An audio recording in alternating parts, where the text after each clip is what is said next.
Homme on uus algus. Algab aasta 2025 ja nii mõnelgi on mõtted sellel, mida uus aasta endaga kaasa tuua võib. Ma ei taha nüüd sugugi öelda, et ainus hea hetk analüüside tegemiseks on uue aasta algus, kuid siiski on uue aasta algus ideaalne hetk, et küsida endalt. Milline inimene ma tahan olla selle uue 2025. aasta lõpuks?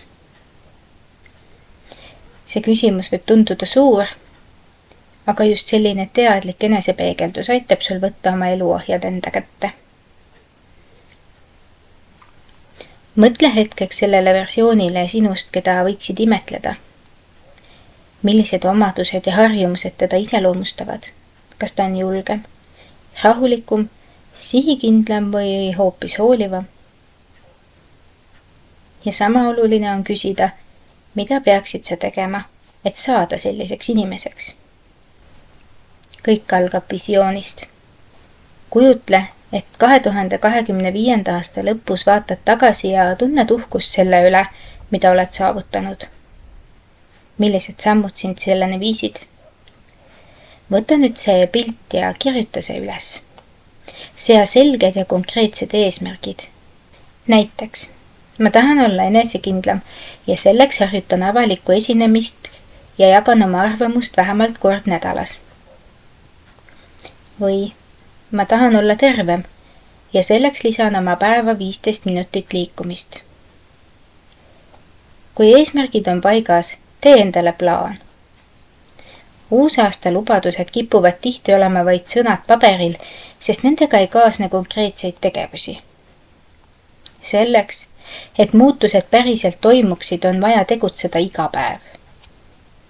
Mõtle nendele väikestele sammudele, mida saad kohe astuda, alustades täna õhtust või homsest hommikust.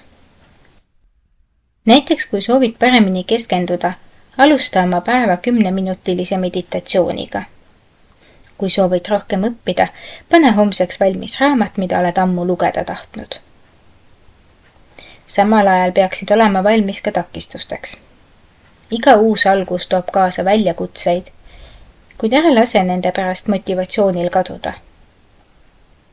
Kui midagi ei lähe plaanipäraselt, küsi endalt, mida saad järgmisel korral paremini teha.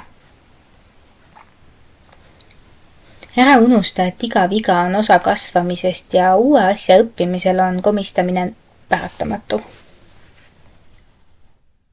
Uue aasta algus on ka hea hetk, et hinnata, kes ja mis sind ümbritseb. Kas sinu keskkond toetab sind või pigem takistab?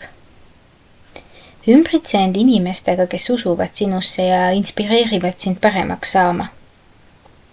Samuti võid teha väikese eksperimendi ja eemaldada oma elust ühe asja. Midagi, mis sulle energiat ei anna. See võib olla näiteks halb harjumus, näiteks liigne aja raiskamine sotsiaalmeedias. Aasta 2025 tuleb just selline aasta, milliseks sa ise selle kujundad. Homme ei ole lihtsalt uus päev. See on uus algus. Võta hetki ja otsusta, kes sa tahad olla ja hakka kohe samme astuma, et selleks inimeseks ka saada. Sa ei pea olema täiuslik, aga sa saad olla parem. Ja aasta pärast, kui vaatad tagasi, oled uhke, et tegid selle valiku just täna. Soovime teile ilusat aasta lõppu ja kõike paremat uueks aastaks.